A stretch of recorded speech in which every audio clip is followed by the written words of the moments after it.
evening, everyone, and welcome to the Season 8 finale of The Update. I'm Brady Frederick. And I'm Jasmine Durachi, and here's tonight's update. A nutty incident occurred last week when a politician in Chicago publicly expressed his disdain for squirrels and then, ironically, ended up in the hospital because of one. Chicago Alderman Howard Brookins complained at a local meeting in October that aggressive city squirrels were wreaking havoc, damaging trash cans all over the city. But last week, a squirrel decided to wreak havoc on him.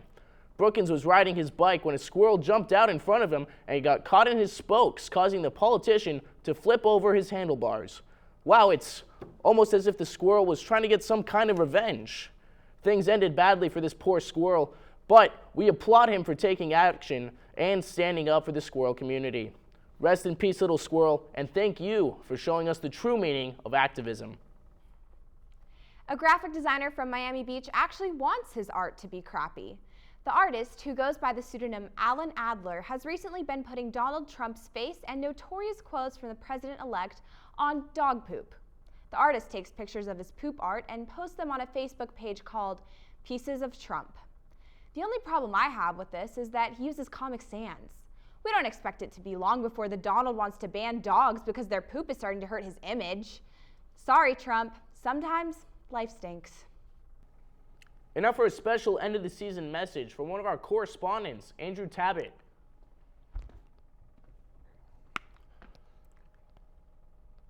What are you doing, man? Blowing bubbles. Okay, yeah, I mean, I can see that. Just why? Donald Trump's president. We lost the Apple Cup. And this season of American Horror Story is a disaster. All right, so how does the bubbles play into that? You ever met a dog, John? It's Brady.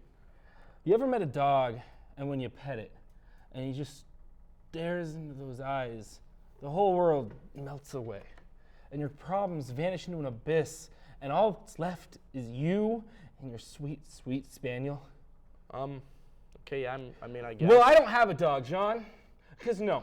Apparently, to have a dog on campus, they have to be a service animal. And apparently, service animals don't kill squirrels. Your dog killed a squirrel. It's a matter of opinion, John. Andrew, we've been working on this show for months now. You definitely know my name is Brady. No, I don't have a dog.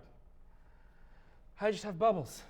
And every time I blow one, I imagine it's someone else's dream. Shiny and perfect until, pop, there it goes. Okay, that's really depressing. No, John. You want to know what's depressing? What's depressing is that I ate my last 6 meals out of a shoe. Why? I didn't have to. I deserved it. Okay, buddy, you know what? You need some help, all right? Andrew, ladies and gentlemen. You're not even a real doctor. Okay. And now here's Jordan and V with Seriously.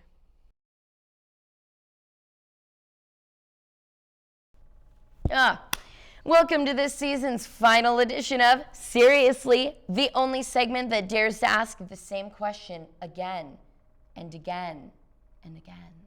I'm Jordan. I'm V. Let's do this, Ish. This is the animal edition. Oh yeah, but don't expect a bunch of cute stories of puppies and kittens. Seriously? Have you even seen this segment? No. Our first story is close, though. A group from San Francisco has launched an Indiegogo for what they are calling the world's first Apple Watch for dogs. Seriously, I'm all for accessorizing your pooch, but I'm not shelling out $200 for a doggy smartwatch. Oh, don't worry. It's much more than that. Oh, what? Seriously. This thing costs a couple of $100, and then you put an Apple Watch on it. Seriously? Seriously. Ugh, okay, well that is seriously expensive, but I've got another story about money for ya. Ooh. I know, yep. Vegetarians and vegans in the UK are probably going to be using a lot of singles for a while. Why? Are strip clubs suddenly donating to Peter or something? Oh, God, seriously, why would you? Okay. No, the $5 notes contain animal fat. Seriously? Yep. Vegans have already started a petition to stop production on the notes and have thousands of signatures. I'm just wondering, how many vegetarians were eating their money before this. Seriously? Ugh. Okay, well, that's like weird, but our last story for you is real weird. We're talking PPAP weird people? Oh, I love that. I have a pen. I have an apple. Okay, no, I don't. never mind. Yeah. Seriously? Seriously. Okay. Okay. And for a story this weird, you know where we gotta go? Florida? Oh, that was a good guess. But actually, nope. Japan. Huh. A Japanese theme park was forced to close its ice rink shortly after opening after freezing more than 5,000 fish into the rink. Seriously? Seriously. The park had been advertising its world's first and was shocked when everyone didn't like it. Seriously? Who even thinks of that? Yeah, well, seriously, I bet the guy who came up with this idea is on thin ice. I heard his girlfriend left him, but it's okay. There's plenty of fish in the rink. Oh, seriously, I'm V. And I'm Jordan. Now seriously, back to the desk. Speaking of powerful females, a woman in China with 20 boyfriends reportedly convinced each of them to buy her an iPhone 7. Now you may be wondering, 20 iPhones? Who needs 20 iPhones? But here's where it gets even more mind-boggling. She sold all of the iPhones to a company who bought them from her for a whopping $885 a piece. And then what did she do? She bought a house. Yes, this woman took advantage of 20 thirsty men to buy herself a house. Some people think this is just shameful, but I'm just trying to figure out how to get 20 boyfriends. A man in West Palm Beach, Florida, has been arrested on charges of battery on a pregnant woman after he knocked a plate of shrimp into his girlfriend's face and shoved her out of the motel room. This girl is not playing around, though. She called the cops on him, and his ass is in jail with the bail set to $4 grand.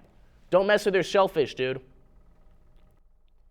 And next in the series of unproven accusations that have come out of Donald Trump's mouth is that the 2 million plus votes that separated himself from Senator Clinton in the popular vote were illegal. A tweet he sent out Sunday reads, "In addition to winning the Electoral College in a landslide, I won the popular vote if you deduct the millions of people who voted illegally." Here to discuss is none other than the Conspiracy Catherine. Hi, Jasmine. Nice to see you again. I can't believe you're still here. Oh? Why is that? Well, based on my predictions, I could have sworn the NSA would have taken you out by now.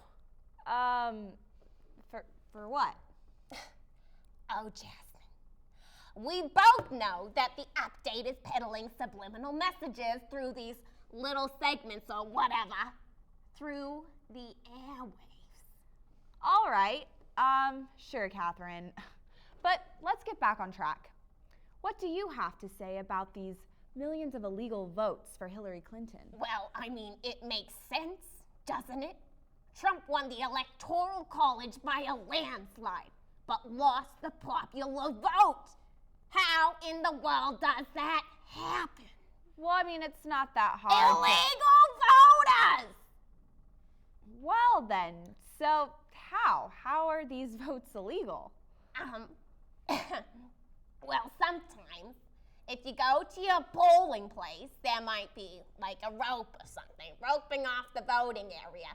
And maybe a couple of unregistered voters just, went underneath the ropes.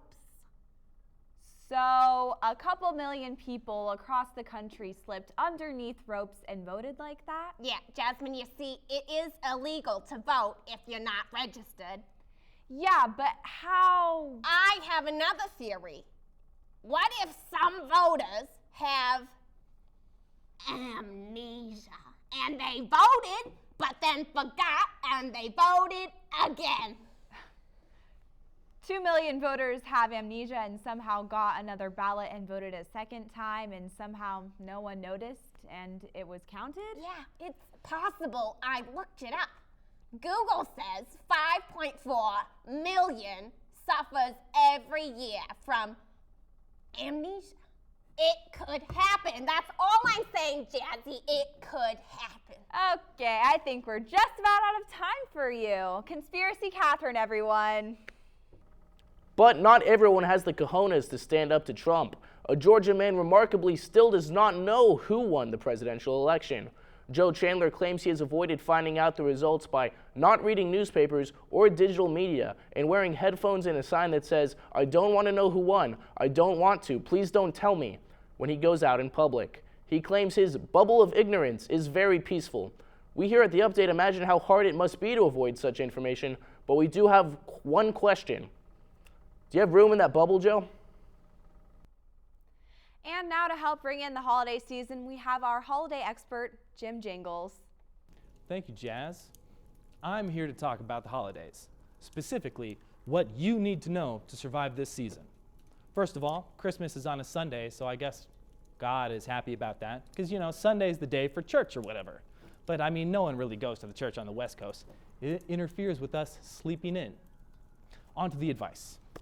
If you're stuck on what to get your significant other, I have just a tip for you. Wait until Christmas, and when they look really disappointed because they didn't get what they wanted, ask them what they thought they were getting, and when they tell you, boom, you say, that's what you ordered. It's just taking a few more days to get there in the mail. Make up an excuse like it was sold out or they messed up your order and you had to send it back. Then you're the hero, and they get a second Christmas when the gift arrives. On to my next piece of advice.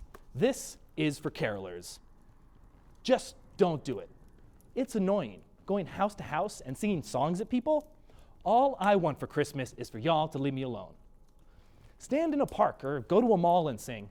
Don't do it where I live while you force me to listen to your off-key renditions of Silent Night. Please, guys. Now that I think about it, with that guy taking over for Obama as president, I could probably sue all the carolers that come to my door. He has promised to open up the libel laws. And my last piece of advice. This holiday season will be filled with the same few Christmas songs that have always been there, and we will be grateful when we realize we have restricted these songs to one part of the year. It's like a dam bursting every Black Friday, and I'm not talking doorbusters. Suddenly, everyone's playing Christmas songs on repeat until Boxing Day. Sweet, blessed Boxing Day, when we return to our normal lives and decide how drunk we're getting on New Year's Eve. This has been Holiday Advice with me, Jim Jingles. Back to Jasmine. An Oregon woman called the police on a man who wouldn't stop whistling Semisonic's Closing Time near her home. She was forced to call the cops after the man wouldn't move when she told him, "You don't have to go home, but you can't stay here." Well, it's been a great and weird season. Wait, I think I'm getting something. Oh my gosh! I just got word that a meteor is heading towards Earth. Unfortunately, it seems that this will be the last episode of The Update ever, and the last minute on Earth. Oh no! Well, goodbye everyone. It's been wild.